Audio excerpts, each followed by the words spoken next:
YinWar acted his little heart out. It was so good. He was so good. Serious. He looked devastated. He did. Of all of them, he looked like... There was a split second where I'm like, oh, God, okay, like... danger mode, and then I was like, wait, no, evil boss, laughing, like, and then like, yeah, he's up there going, whoa. I'm gonna blow your head off.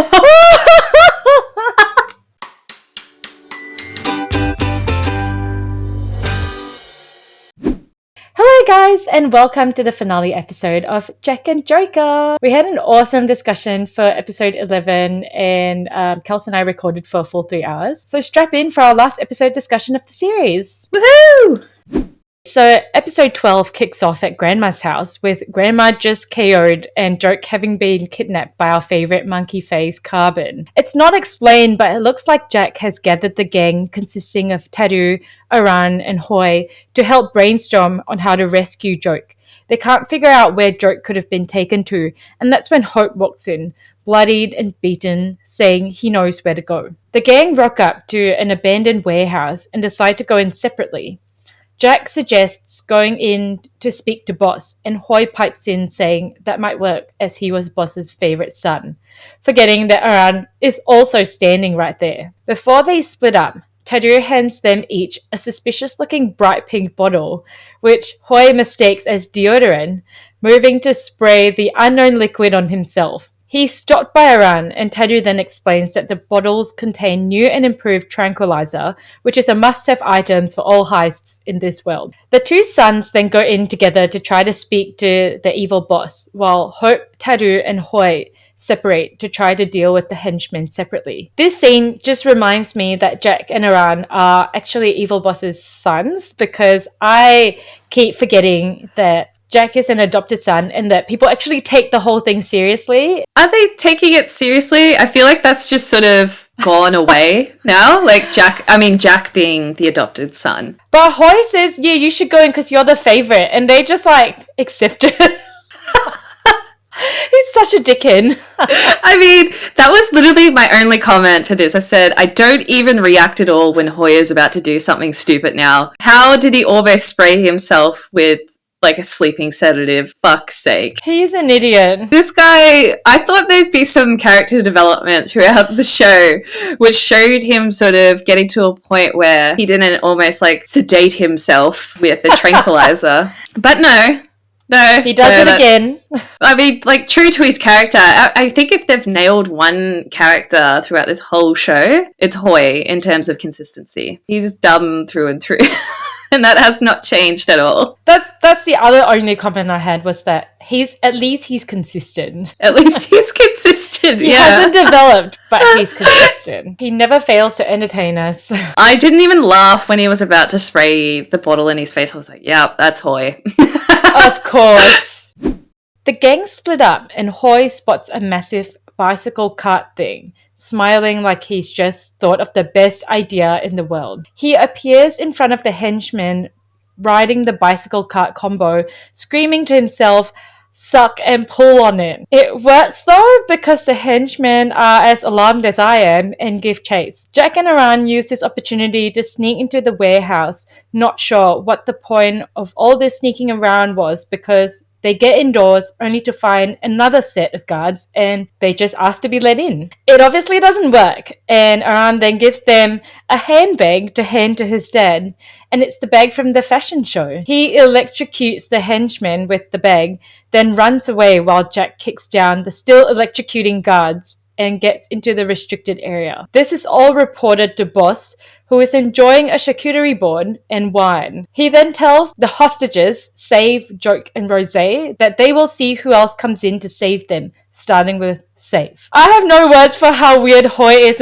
Please let it be a translation error. I don't understand what that song was.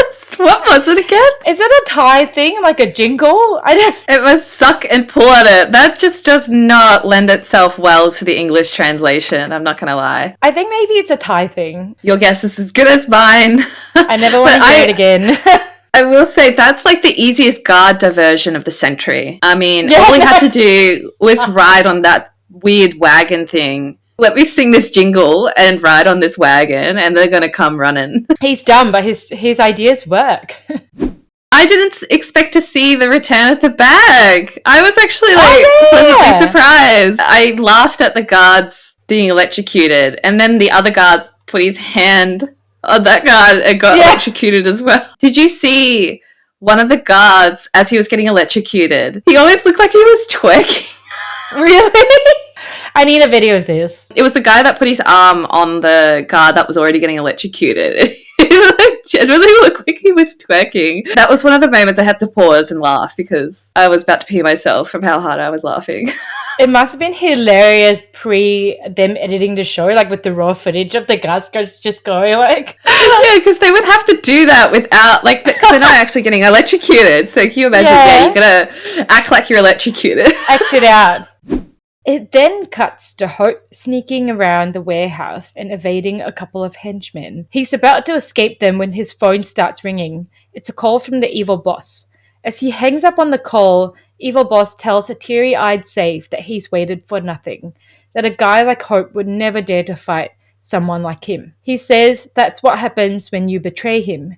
Rosé is next, and he calls Rosé's dad, asking him to say, "I will do everything my master asks for because I am your servant," as a condition to letting Rosé go. Evil boss obviously doesn't stick to his word, and Rosé collapses, calling him a psychopath. Now I have my notes just quickly for this section that it annoys me that Hope didn't put his phone on Do Not Disturb when he was sneaking into boss's evil lair. Like, that is such an amateur mistake when you're going on a heist. That would be something I would do. I would forget to do something like important like that. I genuinely feel like I would do that. I mean, it kind of happened to me at the start of this episode before. I put it on Do Not Disturb and it still didn't work. But I mean, you're not sneaking into like a dangerous lair. And I hope that if you do find yourself in that situation, that you would put your phone on Do Not Disturb. I'll think of our convo here and I'll remember, like, oh. Thanks, Hope, for the reminder. I also just said that I really don't think the evil boss is as scary or intimidating as he thinks he is. And it's taking me out of the scenes because it doesn't feel like the stakes are that high. He's like, like laughs. We're just... Let me call these people and prove that they don't love you. Like, that's it. But he did it like after every like cadence as well. Hope doesn't love you. Yeah, this doesn't feel... I'm not in any bit intimidated by you right now. No, I agree with that. It did take me a little bit out of the scene in terms of I didn't feel like their lives were really at stake here. But I completely agree with your comment there. Yeah, definitely. Hoy is still riding his bicycle cart thing and is taken out by a stray paw on the ground. He effectively takes out 2 henchmen with the tranquilizer spray, but is then faced with 2 more. Tattoo then comes to the rescue with the solution in a massive industrial sprayer and easily takes down the other henchmen along with the idiot Hoy. I just had a quick comment. Why are they unloading the whole canister of spray? Because Tattoo literally says, and even Tattoo himself does it, but he said, 3 seconds and they're down. And I'm thinking here, like, okay, it won't take that much then to knock him out. But Hoy literally just goes, I'm like, save it for like later on. Like, why are you using it all? And then fucking Tattoo runs in with an industrial sized version of it, and he does the exact same thing. And I'm like, dude, do you not listen to your own advice? Like, what are you doing right now? Surely it doesn't take a whole bottle to knock one person out. Yeah, like imagine how much he would need to finish that industrial sprayer thing. That's all I could think of when he was spraying. I was like, stop! Just stop! Why are you using so much? I'm also realizing how big of a disparity there was with how much he gave his friends and how much he kept for himself. He gave everyone like little bottles. He's like, fuck them, I've got this bottles. And everyone uses it on the first go where he's got like... Oh my god, that's hilarious. I just realised after you were talking about how quickly they used the spray. Jack finds the hostages and runs towards Joke, but is stopped midway by 2 guards wielding guns.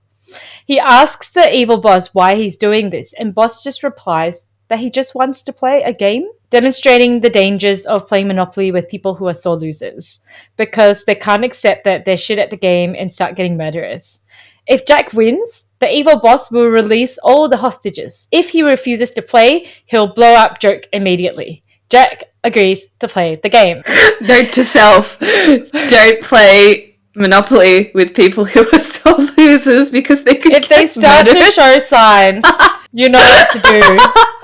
I love how you phrase that. That was hysterical. I was just like, you're such a sore loser. You just lost at Monopoly. What is the big deal here? Oh, but I did wonder because he said the stakes if Jack loses. No, so if Jack wins and if he refuses to play, what was going to happen if he loses? Would Joke also get blown up? I assumed that they would all be dead. When in doubt, assume they'll all die. Control A kind of thing, yeah. Yeah. I did have one comment that says, I'm sorry, this premise is so ridiculous that I'm not taking anyone seriously right now. Even when War is being War with his amazing and super believable acting going, no, Jack, no. I still don't buy it. It just feels like the acting because it's just so out there. The acting was good, but I had a similar comment. I said, I love the look on Joke's face when he saw Jack and like how desperate he looked. But despite that, I couldn't stop thinking about how silly everything was. And I didn't really feel like I was invested in the scene. And again, I didn't feel like their lives were in genuine danger because the premise seemed really silly. But I still thought it was really cute, like that Joke was begging Jack not to play the game. And their hug was cute as well, because I realised as I was watching, I was like, they haven't seen each other since the start of episode 11 when they had their big fight. Oh, true. So that hug, I think, was much needed. And War acted his little heart out. It was so good. He was so good. Serious. He looked devastated. He did. Of all of them, he looked like... There was a split second where I'm like, oh, God, okay, like... danger mode, and then I was like, wait, no, evil boss laughing, like, and then like, yeah, he's sinister. up there going, I'm gonna blow your head off. God, although yes, I love that you pointed out the hug because the second they saw each other and Jack was like, oh, Joke, nothing matters anymore. Yeah. Those two were amazing. Anything outside of that was like, what the fuck? Yin War's acting this whole series has been phenomenally good. I'm getting tired of saying they're good. They hit it out of the park. Yeah. Hit it out of the park. Yeah, knocked it out of the park. Hope finds a masked guard in a control room and after knocking out the guard, starts typing into the computer. Back at the game room, Jack and Joke finally reunite with a hug and Jack reassures Joke that it'll be okay. The game they'll be playing is Hangman with Jack and Rosé. Safe hasn't been chosen, so it's time for him to die. At this critical moment, Hope is still in the control room trying to deactivate the collars, but is interrupted by Carbon. They fight, and Hope eventually wins using Tattoo's tranquilizer spray. When Carbon came in behind Hope in that scene where he's like trying to deactivate the bomb, it didn't look like him. There's like a shot of him when he walks in. I couldn't tell that it was him when he first walked in. For like 10 seconds, I was like, who the fuck is this? And then I was like, it's just Carbon, like with messy, longer hair or something. Like his hair had grown overnight or something like that. I have to admit, he did look very good this episode. I would agree, despite all the crazy laughter. How much of a psycho he is, and he looked very good. He, to me, was scarier than Evil Boss. I don't know, he felt a bit more threatening. Maybe because he's, literally thrown Toy Ting off a building ledge. Yeah. But, yeah, I don't know. I felt like he was way more threatening than Evil Boss for some reason. Because he's the one doing all the fight scenes, so he's actually out there challenging our gang of friends. He's pretty good at it too. He's up there with Yin. I feel like they really embodied like the whole, like they look like they were fighters. Yeah. Yeah, they looked very convincing when they were fighting.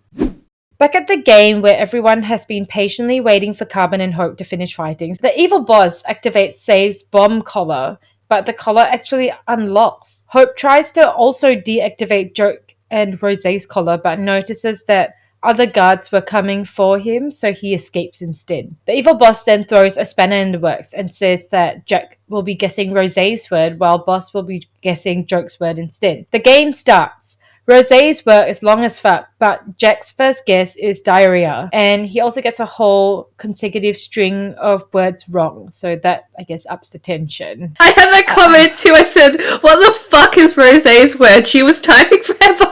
I was thinking, like, wait, is this just a word? Or maybe she's putting in clues? But initially, I was like, damn, she must have a really long-ass word because she just kept typing. Ran is running from the henchmen, and he uses his clothes to throw them off. He uses the tranquilizer spray on a henchman, then discovers a whole group of villagers locked in a room scooping what looks like ice into a bunch of stuffed bears. One of them is Kajon, Toy Ting's dad, who recognizes him and tells him not to hurt them. Aran tries to inspire them to escape, mentioning their children at home who are relying on them. Kajon, motivated by his unconditional love for Toy Ting, rallies the other villagers, and together they attack the henchmen. I don't really have a lot of comments about this, except that, of course, Boss is involved in drug trafficking. I didn't really put that together until I rewatched it, to be honest. What do you think it was? I thought they were just, like, preparing food or something. I had no idea what was going on. So, Saif is stuck in a room, and instead of trying to escape via the door, he tries to escape via locked gates and tiny corners instead. He bumps into two henchmen who are also acquaintances of Hope, who are just about to attack him when Hope runs in.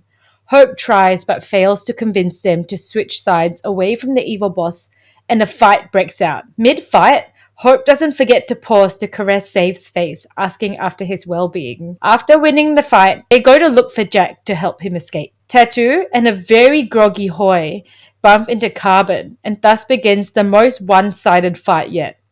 Hope and Saif come in to help, and Carbon still reigns in this 4v1 match. Hoy finds Carbon's gun though, and while trying to shoot him with his eyes closed, he accidentally shoots Tattoo in the ass instead. Oh my god, this part was hilarious! I thought for a hot minute, because when Hoy picked up the gun, and he was like pointing it at Carbon, I was like, damn, he looks like macho-ish right now. He looks hot. He like hold the gun. He looks serious. Like he's gonna get this done. And then he had to go and ruin it. Like not even 10 seconds later. What was he doing? I genuinely thought he was gonna come through with the goods and finally step up to the plate. And then why was he emptying all the rounds in the gun for no reason? Yeah, I know. Why did he look away? Like, why did he close his eyes as he was emptying the entire clip? Like, I was just like, what is the point here right now? That's what I said. I said, Hoy, I have no experience with guns, but I feel like the number one rule for gun handling is don't close your eyes. The whole time I was like, what the fuck? I know. I actually, when I rewatched it, the shots of, like, the bullet ricochet made me laugh really hard. Because, like, when I was watching it the first time, I'm like, oh my god, it's going to hit someone. Who is it going to hit? Was it who you expected and what you expected? No, I thought it was going to be a serious hit. And then it hit Tattoo in the ass, and I was like, oh, okay. I could not think of a better outcome. I was sort of, like, had that giggle as I was watching, like, that bullet. I don't know why, but watching the shots back and forth of, like, the bullet ricocheting just had me in a fit of giggles. Oh, Hoy. Ever so consistent. Back at the game, Joke's word has 5 letters, and the evil boss immediately throws out love, live, or death as options, of which only one of them is 5 letters long. He successfully makes a series of consecutive guesses, making blank ORRY.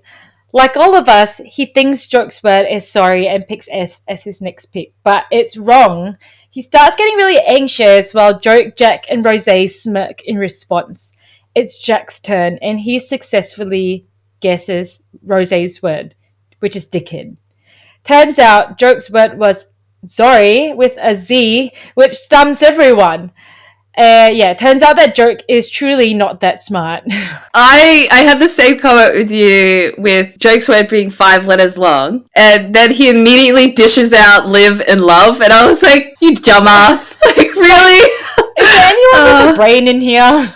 As I said, I made my notes as I was watching the episode, And so for the first half of this, I was like, oh my god, Joke strikes again with his sneaky little shit. Like, he's deliberately, like, effing up shit. Like, you know, he knows exactly what he's doing. And I was like, he's got a plan because he's good at this kind of thing. But no, he legit just can't spell. I was laughing so fucking hard because I was just so convinced he was, like, playing the game. Like, when he smirked, there was a moment when he smirked because the boss couldn't guess what the letter was, and he was just like, yeah, like, I've tricked you. Like, you know. Yeah, he's like, oh yeah, I've got this. Yeah, I've got this in the bag. Yeah. And then even Jack, he was really confused, but he looked up at Joke like, yeah, that's my boyfriend. Like,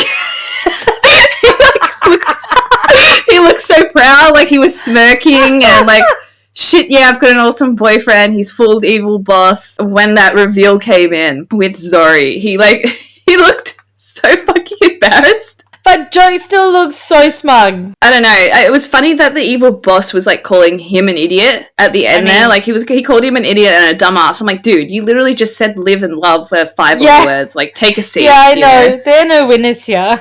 I legit had tears from laughing so hard because I did not see this coming. I didn't see that reveal coming. I reckon this was the best bit of this whole game, was this reveal. You mean the fact that he misspelled it? Yeah, that he misspelled it, because it's a callback to episode 6, I guess, where he's spelling words with Jack. So yeah, I really like that, and I didn't see it coming. The reactions of everyone in this scene were just so good, particularly Jack, like when he smirked. Yeah, I think Jack was looking at Joke, trying to be encouraging, like, yeah, you're right, you're good. Because there was that one moment where he was like, oh, wait, sorry, spelt with an S? And Jack's just like, yeah. Yeah. Just, you're a moron, but I love you kind of thing. Yeah. I'm glad that you mentioned episode 6, though, because I actually did see it coming. The moment like S didn't work, I immediately knew that Joke would win with a misspelled word. Like, for me, that is what I thought would happen. I thought it would be a misspelt word, but I thought he was doing it deliberately. Yeah, so that's what I'm trying to say, that my thought process, or my guess, was that I thought it would be a callback specifically to episode 6, where it was intentional that Jack has his old book full of mistakes, and that was like, I thought they would show that a word was in one of those books so that it's only a word that both of them would know. I thought that would have been cute, but they went the funny route instead. I had a similar thought process to you. The word sorry in that moment was probably the perfect word. I was so irritated. I was like, why would you choose such an easy word though? Especially when like the stakes are so high. But you remember initially Jack was meant to be guessing his word, not true. Evil Boss. True. So, that's why Rosé's one was so long. You know what? I feel like this part worked for me. I still didn't like the game, but I feel like this ended up working out okay because it was so funny. I loved it. I loved it. It was really funny. And the way he just sheepishly goes, sorry. Sorry. Such good timing. So, Boss, ever the sore loser, tries to detonate the bomb collars anyway, but is stopped by Aran. Jack also manages to acquire a gun off of the other henchmen and actually shoots down a couple of them. The tablet controlling the collars falls to the floor, and a whole bunch of people, including Save, Hope, Jack, and Carmen, fight for it. Joke manages to kick the tablet off into the distance, and after Carmen punches him in response, Jack gets a power boost, and together with Joke, they successfully take Carmen down. Forgetting about the tablet, Jack and Joke lovingly check on each other while Boss manages to grab hold of it again. He asks them about their last words, and Jack embraces Joke, wanting to die with him with a silly smile on his face. Joke says sorry again, and that this time Jack has to forgive him because they are about to die. Jack replies that nothing matters anymore as long as they're together. Jack is worried that they'll never be able to kiss again, and they immediately start making out. Boss, looking annoyed, presses the button to activate the bomb, but it doesn't work. And then in my notes, I had a complete emotional breakdown. I started with emotional roller coaster in response to the scene ahead, and I literally crumbled. Let me just read out everything I've said, okay?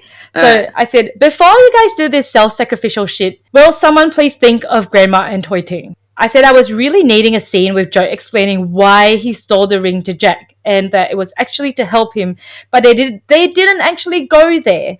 They just brushed it all off and they said nothing else matters anymore. So I was feeling a little bit underwhelmed because if Joke hadn't done what he did, Jack would still be a debt collector. We get through 53 minutes of this episode only for them to give up and willingly die together. I said, don't you waste my time. Oh, I said, I was so annoyed that if Boss didn't try to activate the bomb, I would have reached into the screen and done it for him. And then I calmed down. And then I started to see reason and logic. And I said, okay, if I ignore how Jack had time to grab the tablet, it was a really sweet moment of them giving up and just wanting to go out together. Then kissing with War's song in the background with lyrics mentioning sorry, that Joke put Jack in this situation and that Jack couldn't save Joke also kind of gave me goosebumps. But I really had to give myself time to cool down first. Oh my god, you went through it. I'm tired now. I wouldn't say I had similar thoughts at all. I didn't have that kind of emotional breakdown like you did.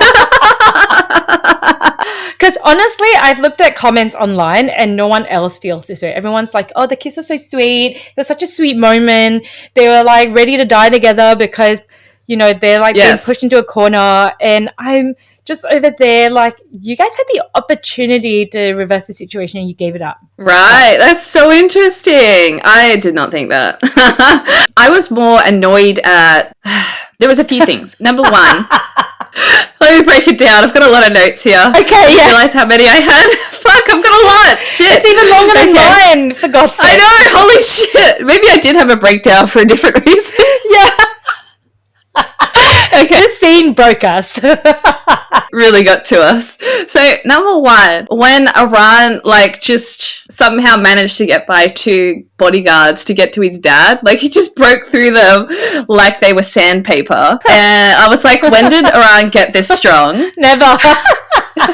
Next one, I was like, oh my god, finally Jack is holding a gun and using it. I thought of you the moment he got the gun. I was like, Kelsey is gonna love finally. this. I was like, fucking finally. The next comment I had was, I was like, why did Hope, because he was the one that first picked up the iPad, why, when Save was getting attacked, did he put the iPad just back down on the ground, out of reach of Joke and Rosé?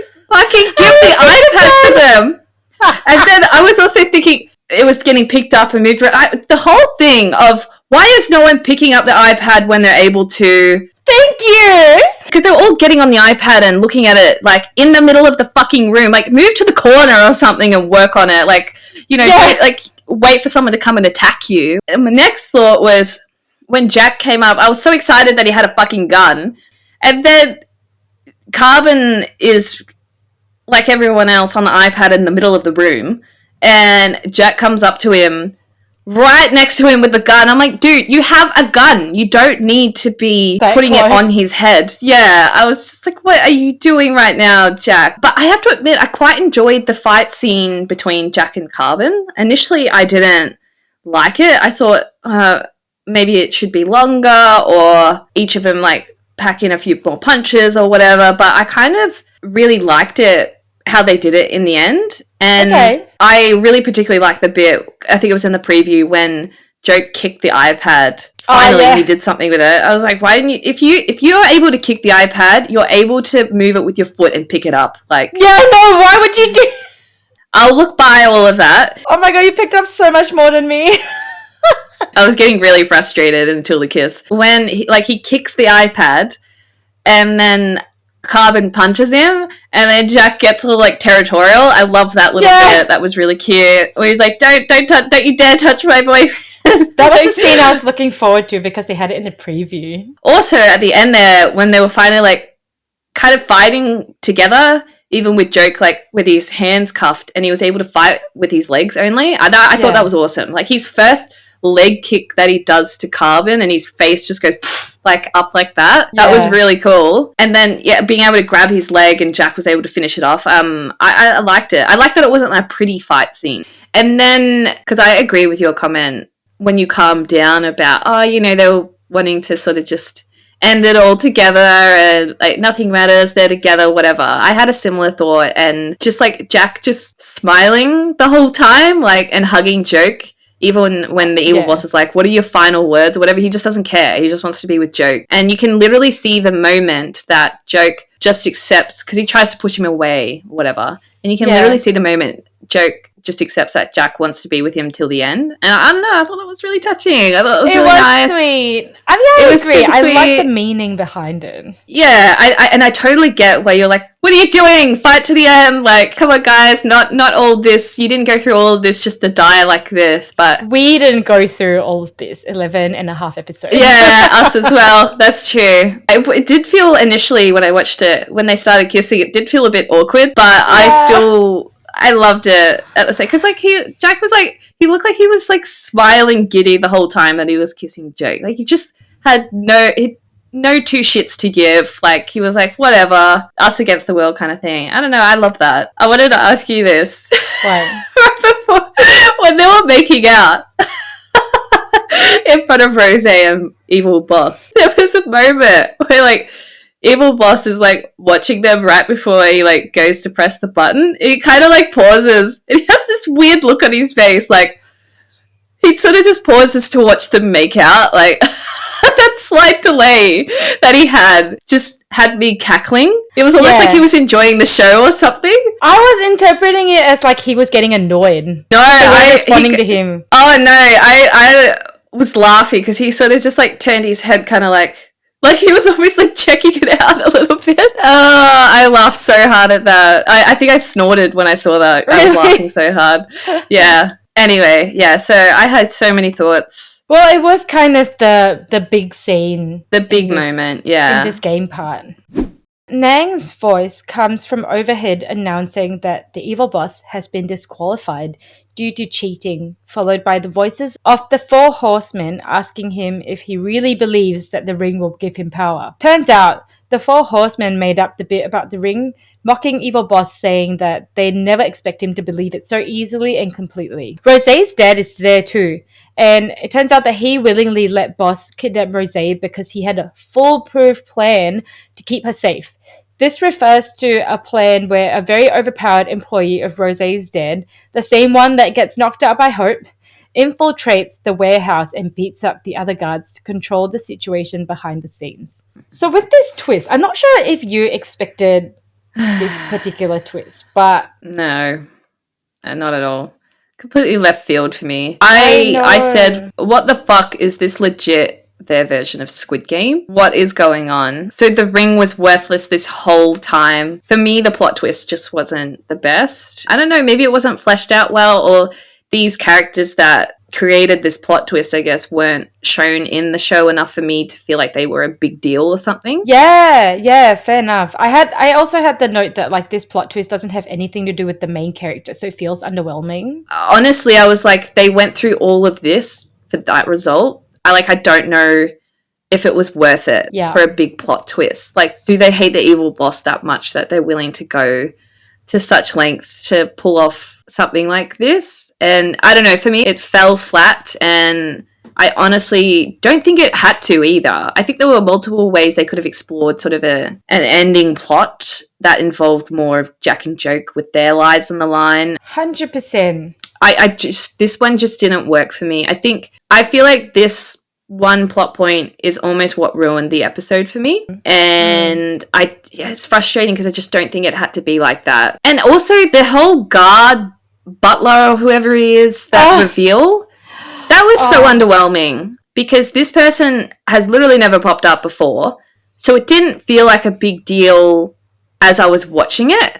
I think we have in the scene where the gang break into Rosé's home. I feel like I maybe have seen him before. Like he was one of the guards, but he was a throwaway character. Doesn't matter who he is. It would have been better if that character had played a bigger role throughout the series or something. Yeah. It wasn't the worst plot twist reveal. Like there were elements of it that, okay, sure, but it could have been so much better, I think. I feel like they had enough plot lines worked into the show that they could have explored. It could have been a lot of other things than this. I agree. It doesn't make a lot of sense to me about like the whole One Ring not giving him that much power thing because okay, so first of all, I'm glad they clarified that because we spend so much time wondering about the ring's power and it turns out we are just as stupid as Boss is because the ring doesn't have clearly. power. But I even remember saying, like, at the end of the day, it's just a fucking ring. Yeah. And I think I was disappointed about that as well. I wished it was actually more serious than it being. I agree. Like, Joke went through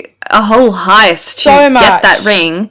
And Rose was talking about it like it was the most mother of God rings to exist in the universe in terms of power, and it was just a game. It's not just that, but I think Jack and Joke's relationship went through the whole of episode 11 because of this ring, and it turns out it's nothing. I mean, at the end of the day, it did get Jack out of debt collection, so I guess you can say, like... That's true. The plan wasn't all for nothing. But again, I agree with you. Like, you know, Joke went through this whole thing. Yeah, they went through that whole breakup thing that was so dramatic in episode 11, and it kind of made that redundant a little bit in a way. Yeah, exactly. It kind of feels very meaningless now. A little bit, yeah. Not completely. No, just the twist feels like, oh, I need more.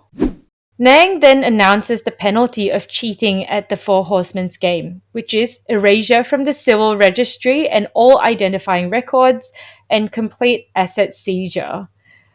Boss asks about their parents and if Nang is sure about siding with the people that caused their parents' deaths. Nang asks him, though, if his way is the right way and to face the consequences. So the game finally ends and Hope and Tadu find themselves hospitalized for different reasons. Jack, Joke, and Grandma visit, and Save finally apologizes to Grandma. Toi Ting is wheeled in on a wheelchair by Joke's dad, and she optimistically says she's about ready to return to Taekwondo class despite wearing both a neck and an arm brace. Jack invites Joke's dad to the opening of their learning center, and Dad gladly accepts, saying he has to go to his son's event. They then discuss Boss and Carbon having been sent off to prison, while Boss has been subjected to punishment set out by the Four Horsemen. They then all share some chive dumplings made with love by Grandma. Oh my god, she looks so swanky in that purple outfit. Okay, I didn't write any notes, but I was like, when I'm old, I want to look like that. Yeah, she looked great. Yeah. I have to say, though, that Learning Center opening event are trigger words for me because every time Jack talks about it, some shit goes down. Just choose another dream, Jack. This is not meant to be for you. Third time's the charm. Yeah. But he literally, every time he tries, some shit goes down. I mean, gotta give him credit. He keeps going. I did also get a bit annoyed that the consequences for Carbon happened off screen, so they just talked about it. Yes! I had that too. Oh, did you? I said, what do you mean they have nothing on Evil Boss? Why are the horsemen covering up for him, destroying evidence? Like, what? This would have been more interesting to show the whole scene of, like, Carbon getting served his karma rather than what we got next with Evil Boss. Yes. Yeah, that would have been so satisfying for Jack to witness. Whatever. You know, it is what it is. It is what it is. We're chill. I had one comment. I'm just going to read it verbatim. No, Save, go away. I still don't forgive you. I agree. I said Save is being let off very easily here. It still annoys me. It really annoys me. I don't like the character. I'm sorry. Why does he get off so easily? They're all forgiving him. He did such shady shit. I don't care if he was under duress. He did, like, as you said, extra work. He went the extra mile for everything. Literally. And, yeah, no. Not forgiven. I think at this point I was like, oh my god, we've only got like 15 minutes left and we haven't really had any Jack and Joke scenes. Can we get a move on, guys? Let's go. I know. On that note, we move into yet another scene that doesn't have them in it. Cut to Boss in an old dinky room, lying in a tiny bed, gripping his ex-lover's and Aran's mum's necklace in his hands. Aran walks in and says, while he loves the necklace as well, they have to sell it. Boss, ever the coward, turns away from him and Aran just reminds him to eat his meds, then leaves. Boss then dumps a shit ton of pills into his mouth and tries to kill himself. In his last moments, he sees his old lover Morakot. She tells him death can't atone for anything and that he should live so he can make amends. He convulses on his bed and Aran runs to him to try to save him. I was like, why would you waste so much time on this? I don't give a shit.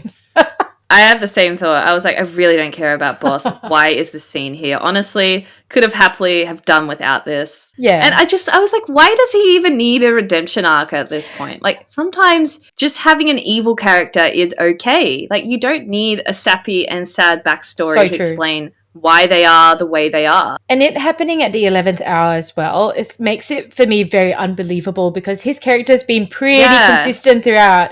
This feels out of character. And you can't tell me it's because of his love for his ex-lover thing, because he obviously didn't have an issue with the necklace and whatnot previously when Aran lost it to Rosé. Dropping it at the 11th hour is the perfect way to describe it, because that's exactly what it was. Yeah. I was kind of irritated when he was like acting all woe's me and turning away from Aran when he playing the comes victim to speak to him. Yeah, and like actually trying to kill himself and having the fucking goal to say that it's to make amends. That's not how you make amends. You're a coward. It added nothing to the plot. If anything, it just wasted time. It added nothing. It wasted perfectly good time that we could have had like a scene with Carbon getting his just desserts, or another cute scene with Jack and Joke. Yeah. It could have even been another scene with Aran and Tattoo. Oh. Like, quite frankly, they had nothing in the end. Oh my God. I don't even particularly like them, but I think I even would have preferred them having a cute scene together rather than what we got here. Of all scenes in this episode, this was my most hated one, I think. I don't hate it. I just think it's completely unnecessary. Although, I will have to say that online, I was looking at discussions online, and a lot of people love this scene. Oh, really? Yeah. I was just getting annoyed. If they had to have this scene, fine. Do a minute of it, minute and a half if you have to. This was like, I don't know, it felt like it was like a 5-minute plus scene. And he was just sobbing into her shoulder, and I was like, this is taking very long. But why does he need a redemption arc? No. Like, he doesn't. That's a good way to put it. He's that a they shitty tried character to redeem him at the end, but when they shouldn't have. Yeah. I'm glad we're on the same page. I was kind of scared that you'd be like, oh, it's so touching. No. Because that's actually what a lot of people have written. So we're on the same page. The gang are back at the little food store. Turns out Evil Boss survived, and the 4 horsemen have chosen a new boss for Super Nimit. Taru, Hoi, and Aran guess who the new boss could be, while Jack and Joke keep smiling cryptically. I just had a quick comment. The Yin looks so good in this scene. Come on. Was it in the little collar jacket? Ah, he looks so good. Yeah, I agree. Damn. He looks good in black. He does. And I think the reason why I noticed it so much in this scene was he just kept smirking in this scene. There was like, I'm not kidding, like 6 shots of him like smirking, like to the left, to the right, to Joke in front of it. Like, I don't know. He barely had any lines. He didn't have any lines, but my whole focus was completely on him. Just wear black, Yin. You look great in it. But he also looks good in white. And not as good as black. I agree. Turns out the new boss is safe, probably because he always goes above and beyond in everything that he does. He prepares to step on stage to speak at the opening event of Jack and Joke's new learning center. He gives the world's least charismatic speech ever on stage, finishing with rousing applause.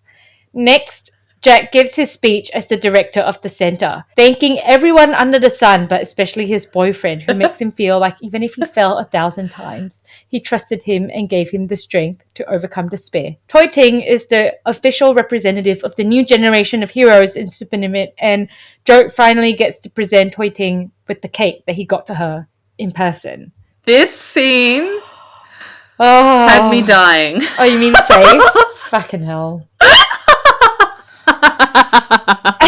His speech was so funny for me. Yeah. And like Hope looking on at him like so proud and like he was doing such an amazing job, but he was absolutely terrible. And he was just smiling at him like, fuck, he's awesome right now. And I had to pause and laugh for a good minute. The first one, like when he came on and tested the mic, and then it cuts to like Joke, like, what are you doing? Like, I literally just spoke into the mic right before you. Yeah. And just both of their reactions behind him are like, what the fuck are you doing? That was so good. That was hilarious. And then I laughed even harder when he said, today I feel deeply hated.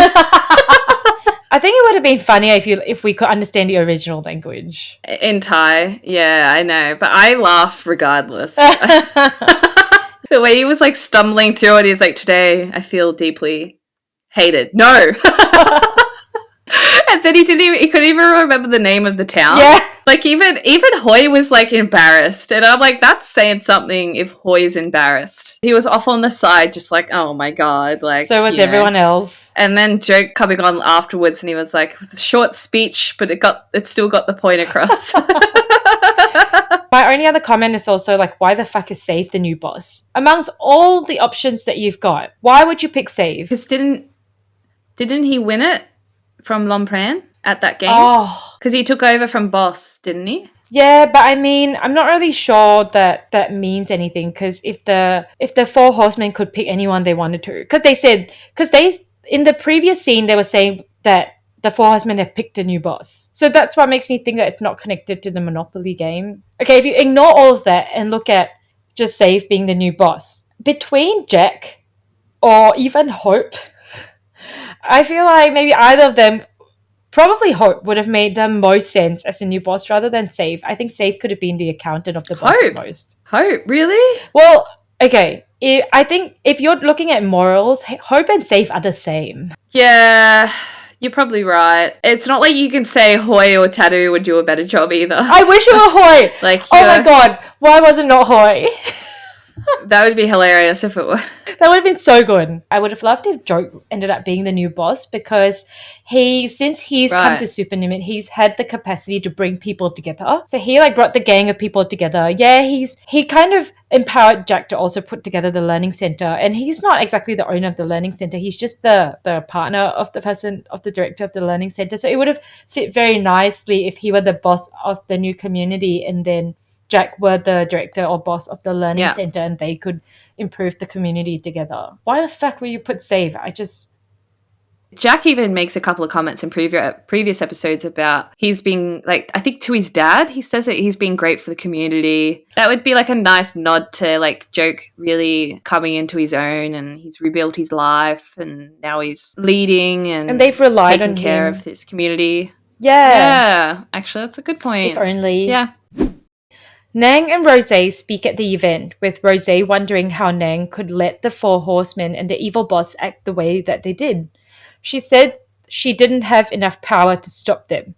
Rosé asks if all of Nang's advice has been genuine so far, or was she manipulating her as part of the game. Turns out she's right, and that it was a strategy of a group of people, and Nang never really had a say. Everyone else was just pawns on a chessboard. Rosé wants to lead some reforms to the ways of the Four Horsemen and asks if Nang will help her. Nang agrees after seeing that Rosé now has the Four Horsemen's ring. Joke is in the middle of making the worst ice cream cone ever when his family turn up with flowers and tell him that they're proud of him. They share what is probably their first family hug ever, while Jack stands off to the side nibbling on the pathetic ice cream cone. I do like that Rosé seems to be like at least calling out Miss Nang for all this stuff though. Yeah. I think that was important, like having that actual conversation, like, hey, was any of your advice genuine, or were you just sort of being an asshole the whole time? Because that conversation was needed, and I feel like it's a conversation we didn't really get with Jack and Joke in the end. Yeah. At least we got some characters questioning if anyone's motives were real or fake, because you're right, I really do wish we had it with Jack and Joke. Like, that's missing for sure. To the family scene, what are your thoughts? Okay, so while it was a really cute scene, I do like it, I still am a little bit annoyed because I don't feel like they've really apologized to Joke for everything. Same. And it really bothers me. It's sort of a similar thing with, I don't feel like Jack and Joke have really had that conversation, or their misunderstanding that they had, their miscommunication. We never really got to see Joke and his whole family communicating and working things out. I know there was stuff with the dad, but you can hardly say that Nah, it's not. No, it's not made enough. up for everything. No. I'm having a hard time forgiving and forgetting here. Well, we're not Joke. Joke is the ultimate forgiver. I was going to say, Joke is the ultimate forgiver. He really is. I just couldn't do what Joke did. And I loved how, like, Jack just stood back and let them have their moment. Like, he didn't try to, like, insert himself. He just let them have their thing, which led on to something else that made me laugh really hard was when he took the ice cream from Joke. And then he was just standing there like a little kid watching on. I don't know. It made me laugh so hard for some reason. He just looked so giddy and he was just like eating the ice cream, just watching with a big smile on his face. Yeah, it was cute. It was like he's really happy for Joke. It was really funny. I had the same complaints as you about the reconciliation scene, the final one. That toxic parents don't learn how to be untoxic in a day. And that's what makes the ultimate reunion scene feel unrealistic and underwhelming.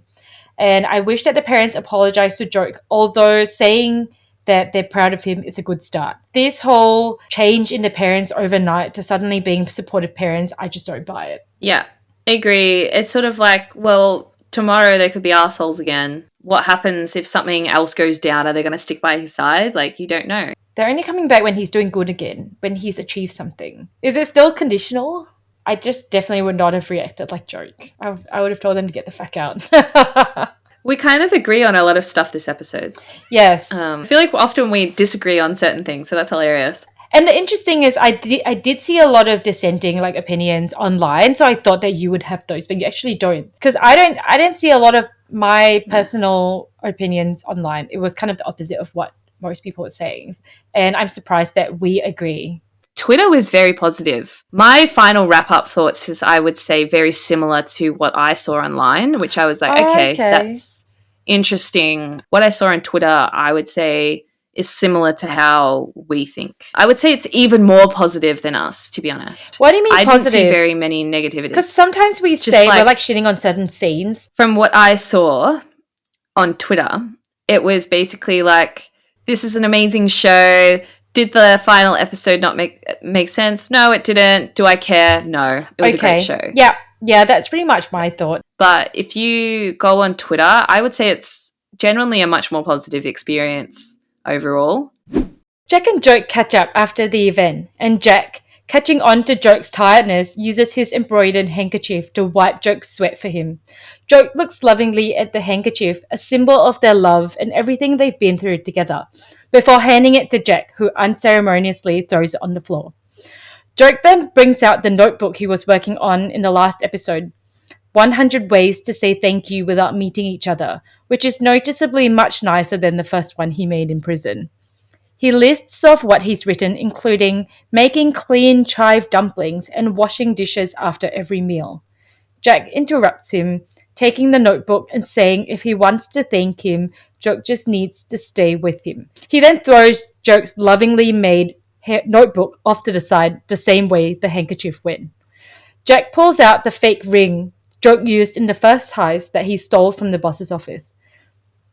He put his parents' real ring on Joke while Joke puts the heist ring on Jack, having what is essentially their unofficial wedding. They bicker before ending the episode with a kiss, and the camera pans over to the handkerchief of love and Joke's notebook. Oh my god, it was really cute, but I had a couple moments of like, what the fuck? First, what the fuck? Do tell. Was when Jack just very casually throws multiple balls of ice cream onto the ground. The way he just like throws it down before he kisses Joe. I was like, who does that? Just put it on the floor. And then also when like that lovingly embroidered handkerchief just gets thrown to the side. That was also a what the fuck moment. And the third one, which was for me the biggest, was when Joe was like happily showing off all the work he's put in to come up with 100 ways to thank him. And Jack's like, fuck that. And throws it on the floor again. I actually thought that. I was like, dude, he spent 100, he wrote down 100 different things and you're just like carting it off to the side. I would have been so pissed. I'm sorry. That would not have been okay. He would have spent hours writing that out. I thought very differently about your first two comments. Okay. Because I thought it was actually kind of cute, the whole thing overall. I was like Jack like cleaning up Joke's sweat with the handkerchief, and like obviously the notebook mention, and then like Jack saying to Joke he doesn't need to apologize and thank him anymore, and just as long as he stays with him. Yeah. Them giving each other their rings and the playfulness between them with the ice cream. I thought that was all really cute, and just them being playful with each other. I didn't have a what the fuck moment, other than he spent probably hours writing out like all 100 ways to like thank you without meeting you, and you've just like thrown it off to the side. Yeah, he doesn't even. That was the only what the fuck moment for me. I especially like the comment that when he was like, "I need to tell you something." Joke says to Jack, "I need to tell you something," and Jack's like, "Are you just going to confess how much you love me again?" And Joke's just like calls him somewhat of a narcissist. Yeah. I didn't get a what the fuck moment other than that notebook thing. I did think it was sweet. I thought it was super cute, and like I love how playful they are, especially with him throwing the ice cream on the ground. It seemed very excessive, but it was like in a cute way because they were so happy they weren't caring about a lot of this stuff. I'm somewhat of a clean freak, so I would never ever ever put a handkerchief on the ground. So that for me, I like immediately picked it. I was like, what the fuck? Why would you put it there? Just now I know it's for the ending scene where they pan out and they show like the items, that represent the love between them. But when he first did it, I was like, what the? It's supposed to be an object of love. Don't put it on the ground. And then did you notice that the book clearly said that it was 100 ways to thank a person without meeting them? But then the first thing Joke wants to do is to cook him chive dumplings and then clean the dishes for him. But that makes zero sense because you can't do any of that without meeting him. You kind of can though. That's creepy. I think. If you walked in when he was done with his dishes and just do it for him. Yeah, or you could like cook like somewhere else and then bring it for him, and then if he's not there, go and wash the dishes when he's sleeping or something. I mean, it's not an easy task to do. I kind of agree with you, but there are roundabout ways that you could do it, I guess. Well, see, 100 is a lot. He ran out of ideas. Joke is committed. He's an absolute sap. I could totally see him just like hovering outside, waiting until Jack goes away. Oh, that's funny.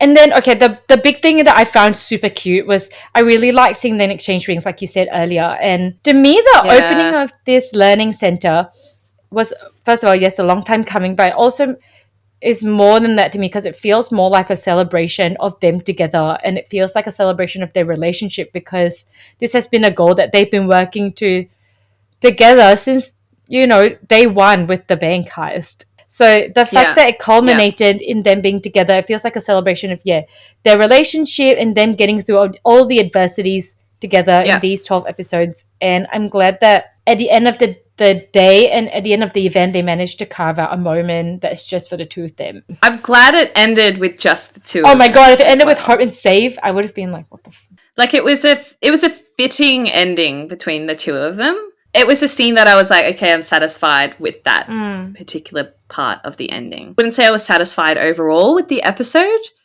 but that their scenes, I would say specifically the Jack and Joke moments or scenes that they had together were very satisfying. Yeah. There was just too few of them for me. Yeah. Particularly for a finale episode.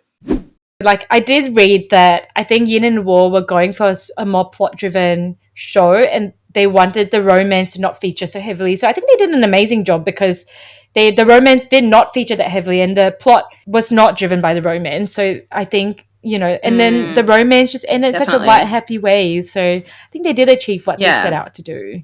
I like that they went for that angle, actually. I like that it was plot driven, even if the plot sort of got a little bit lost here and there sometimes. Because I would say I preferred the episodes that were more character or emotional in general.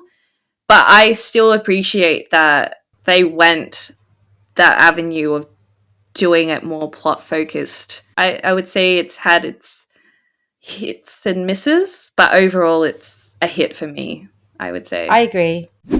Thanks for tuning in to Two Girls and One BL podcast. If you enjoyed our discussion, don't forget to subscribe to us and leave us a comment. We'd also love to hear your thoughts, so follow us on socials, YouTube and Spotify at Two Girls One BL podcast. See you next time. Bye. Dun, ding.